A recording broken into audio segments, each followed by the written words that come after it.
साजाखौ जा जिउनां जिथु जोबथेसालियाव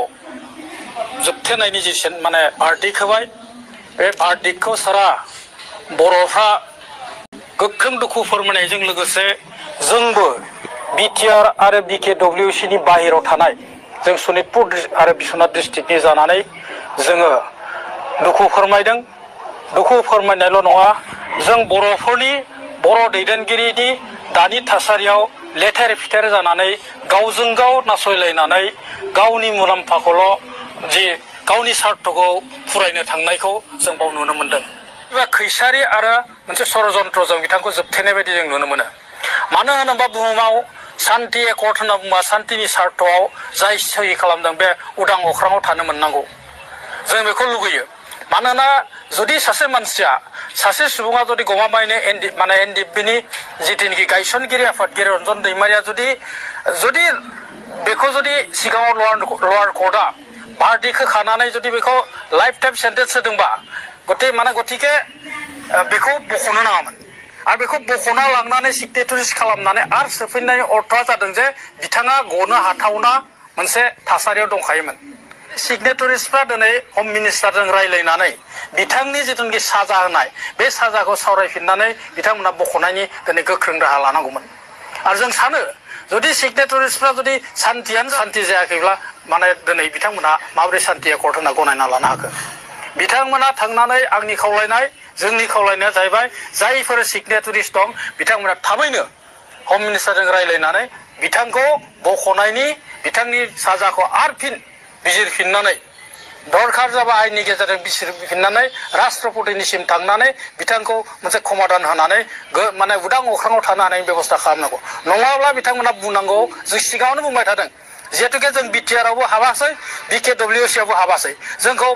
मोनसे हें खालामना दोनबाय। जोंथ' होनबाय थादों जे बिटिआर एकर्डआ जुदि गमामायैनो शान्ति एकर्डब्ला होमबा गासिबो केसफ्रा गासिबो जोबथेसालियाव थानायफ्रा उदां जानांगौ शान्तिनि सार्थआव। खिन्थु दिनै जों शान्ति नुनो मोनाखै। जुदि शान्तियानो जामाराखैबा जों खावलायदों थाबैनो बे साननैसोनि भितराव सिगनेटारिसफ्रा बे एकर्डखौ सिगनेचारखौ उथायनानै एकर्डखौनो शान्ति सुक्ति नङा होननानै डिनाउन्स खालामनांगौ होनना जों बुंबाय थादों। दिनै फेरेंगा मोना जिबायदि एखेबारे लाव बेखौ तरल बक्तब्य होनना बुङो, जिबायदि गावनि सार्थ गावनि सियारखौल' बासायनो थांनानै माखासे जाथावै आदजाथारि बाथ्रा बुंनानै दायनिफ्राय एरायनो नागिरदों। बे मोनसे लाजिथावना आरो दुखुनांथाव बाथ्रा जादों आरोखि। ओंखायनो जों सानो, जों बाहेरनिफ्राय जों नुयो मात्र बिटिआरनि गादिखौ नायनानैसो बिथांमोनहा गावजों गाव गादि बायजानो गिनानै दिनै जेबो बुङाखै। खारन बिसोरो इतिमध्ये सेन्ट्रेल गभर्नमेन्ट स्टेट गभर्नमेन्टआ मोजां सानदोंब्लाबो जोंनि मानसिफ्रासो गाज्रि होनना जों बुंनो सानदों। खारन बै समाव एकर्डनि उनावहाय आसामनि बै समनि मिनिस्टार हिमन्त बिश्व शर्माखौ सोंनायाव नोंथांमोना जेलाव थानाय एनडिएफबिनि फाउन्डार प्रेसिडेन्ट रन्जन दैमारिखौ माबोरै बहनना लांनानै सिगनेटारिस खालामहोखो होनना बुंनायाव बिथाङा होनदोंमोन जे रन्जन दैमारिनि सायाव केस होनाया गभर्नमेन्टनिसो आर्जि, गभर्नमेन्टआ गोसो जायोबा बिनि केसखौ बिजिरनो हायो होननानै खोथाखौ मोनसे मिडियानि सिगाङाव बुंदोंमोन। जों दाबो गोसोआव दं। आरो बे मिडियाखौ नंखाय नुदोंबा बै समनि होनाय बिनि जिथु बाइटखौ नायबा जों नुनो मोनो। अब्ला बिथाङा मोनसे चान्स होदों, सेन्ट्रेल गभर्नमेन्टआबोथ' मोनसे चान्स होदोंमोन जे रन्जन दैमारिया इसिबां बिदि दाय मावाखै जे जिथुनिखि बेखौ एखेबारे जिउनां साजा होगोन। जों नुनो मोनदों 2014 सननि बाथ्रा, धेमाजियाव आलफाया गथ' स्कुलनि फरायसाफोरखौ बमा होनानै बुथारजोबनाय। होमब्ला दिनै बै समनि गथ'फोरनि जिउखौ फोजोबस्रांनायाव दिनै बिनि चार्जसिटबो गैया, बै समनि माबाबो गैया। जे रन्जन दैमारिखौ बे समाव बांलादेशआव थानायखौ बिथाङा जे बाव इनभल्भ दं होननानै बिदि मोनसे साफिसियेन्ट डकुमेन्टसबो गैया। अब्ला जों नुदों जे बाव जोंखौ बिमा गदायनि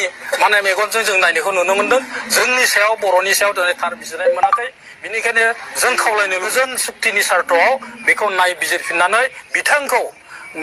उदां अख्राङाव थानो हानायनि बेबस्था खालामनांगौ। आरो नङाब्ला दिनै बिथांमोनहा जायफोरनि सिगनेटारिस दं बे सिगनेटारिसफ्रा रिजाइन होजोबनांगौ। सियाल गोथां होननानै माबाया बुंबाय थायो फेरेंगाया,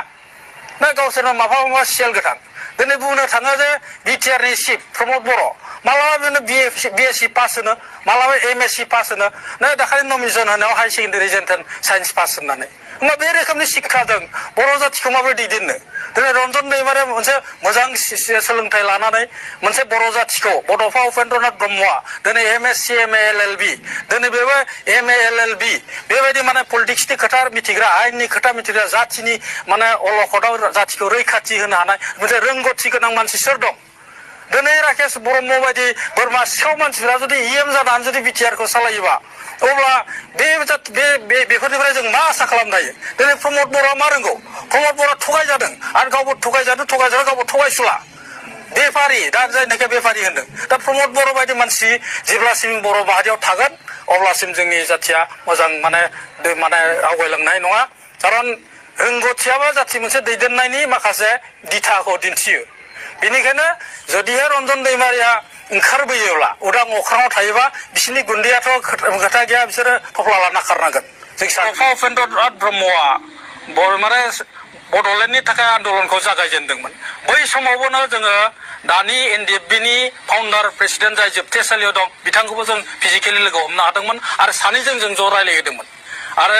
सानैजों ज' रायलायनायाव बर'खौ मोनसे बुहुमाव गेरेमसा बर' माहारि आरो बर'नि जिथुनाखि मोन्थाय बे मोन्थायखौ जोङो माने बिख'ना लानांगौ होननानै बिथांमोना बुंदोंमोन दा बिदि खारनावनो 1989नि आगस्टआव जानाय गहपुरनि दाङाबाजि जि दाङाबाजियानोखि बाव 534 मानसिनि जिउ खहा खालामदोंमोन बे समाव बै समनि अरुणाचलनि चिफ मिनिस्टार गेगं आपांनि मोनसे अननायाव दिल्लीसिम मेसेज हरनायाव 27 आगस्ट खालि फार्स्ट बर'नि थाखाय ट्राइपार्टाइट टक आरम्भ जादोंमोन आरो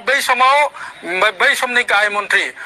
राजीव गान्धी दंमोन आरो वेलफेयार मिनिस्टार माने राजेन्द्र कुमार बाजपेयीनि दैदेननायाव मोनसे फ्रेस माने टकआ जाजेनदोंमोन आरो बे टकआव बड'फा उपेन्द्रनाथ ब्रह्मआ गहपुराव दाङाबाजि जाना उखैहाबना दं जे बिथांमोननि ब्रेकफास्ट होनायखौ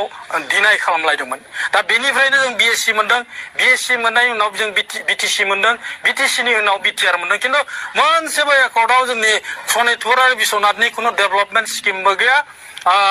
मोनसे बाथ्राबो सोनाय गैया लासिं सिं माने बै समनि बान राजानि माबा बानासुर लामासो हलंगिसिम खोनांगौ होनना बुंदों बे लाजिथावना जोंनि थाखाय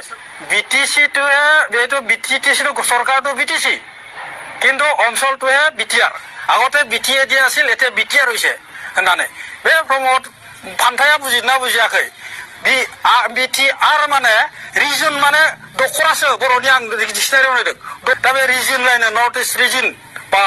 डिसिखौ बाहायनो हायोनो ट्रेन्सफार खालामनो हायोनो एसपिखौ बाहायनो हायोनो साला गुतै डिसि एसपिजोंसो पावारखौ लाजाजोब्बाय दा डिसियाथ' स्टेट गभर्नमेन्टनि खोथा मथे सोलियो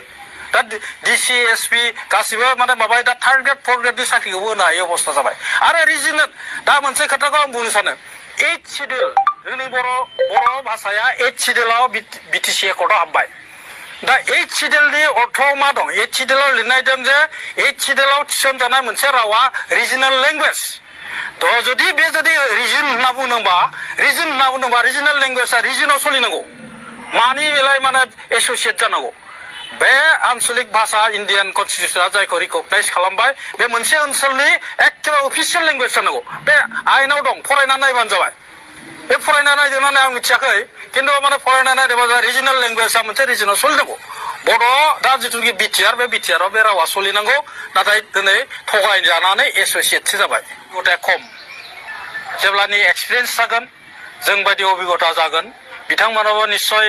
बे अभिगताखौ माने बेस खालामनानैनो मोनसे समाव जों बायदि बैसोआव एखे बिबुंथिनो होगोन अब्ला समा खिन्थु गैला जों खिन्थु सम थानायावनो बिथांमोनखौ खौसेयै जोंनि मोननांगौखौ बिख'ना लानो थाखाय जों खावलायनो लुगैदों खिन्थु बिथांमोना हयथ' सोरजोंबा दैदेनजानायखाय सोरजोंबा गाज्रि मोनजानो गिनानै आरो सोरनिफ्रायबा माने एफा एनै गुन्दै फैनायफ्रा बन्द' जागोन साननानै हयथ' बुंनो हायाखै खिन्थु गोसो गोरबोजों बिसोरो आं बुंनो सानो आंनाव मोनसे फोथायनाय दं गोसो गोरबोजों माने बिथांमोना जोंनि बिबुंथिफोरखौ सापर्ट खालामखुमायो आरो बेखौ जों सानो खिन्थु गावसोर एक्टिभलि ओंखारनो हायैखाय गावसोरो जोंखौ माने बिदि जोङो नंगौ बाथ्राफोरखौ माने स्ट्रंलि बुंबाय थानायनि थाखाय गावस्रा मानो बादा होनो हायाखै मानो जोंखौ माने बिटिआर खौ सोंखारियो मानो बर' दैदेनगिरिखौ सोंखारियो मानो एखेबारे बिदि माने आसि दिन्थि बुङो नोंसोर बेखौ माने बादा होनो हाया नामा एसे सिरियै बुंथों होनना साननानै खुगा मुथेनो हायैखाय बिथांमोनहा एसे दुखु मोनो आरोखि आं सानदों बिथांमोनखौ आं माने गाज्रि बुङा खारन रोंगौथिनि अभाब अबिगथानि अभाब माने बिथांमोनहा हयथ' मोनसे समाव जोंखौ मोजां मोनफिनगोन आं बिसोरखौ गाज्रि मोना खारन गोदान सोलोंजेननाय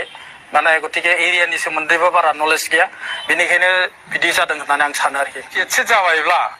गभर्नमेन्टआ जिथु डिसिसन लाबाय थादों बे स्टेट गभर्नमेन्टनि सिङावनो थागोनबा बे 6.3आथ' ओरैनो माने दिनै बुंनो थाङोबा आं आबसुखौ बुङा बे दिपेन बर'आ बेखौनो इस्यु लानानै माला अबेबा एमएलए एमपि एमसिएलए नि सिट खालि जादों बेखौसो नेगासिनो दं बायदि मोनो आं थारमाने इस्यु गैला नालाय ओंखायनो दिपेन बर'आ बे 6.3 खौ लानानै एसे देवानिगिरि खालामबाय थादों आरोखि बेखौ आं एबसुखौ बुङाखै एबसुआ मोनसे गोथार संगठन खिन्थु आं नुदों आगोलावबो बुंदों बे एबसुनि प्लेटफर्मा माखासे आदा खावनिया लेखा गोरोंफोरखौ माने एमएलए जानानै एमपि जानानै पेनसन जानायनि सायाव खारन मोनसे आइएस एसिएस माने आइपिएस माने माबायाव इन्टारभिउ होनानै रोंगौथि बिसिनाव गैया ओंखायनो एबसुनि माबाखौनो प्लेटफर्मखौनो बिसिनि गावनि होनना साननानै बावनो गाज्रि होनजाबाबो मोजां होनजाबाबो उरसोमना जाग्रासो बिसोर दा थानाया आं बेखौसो बुंनो सानो आरोखि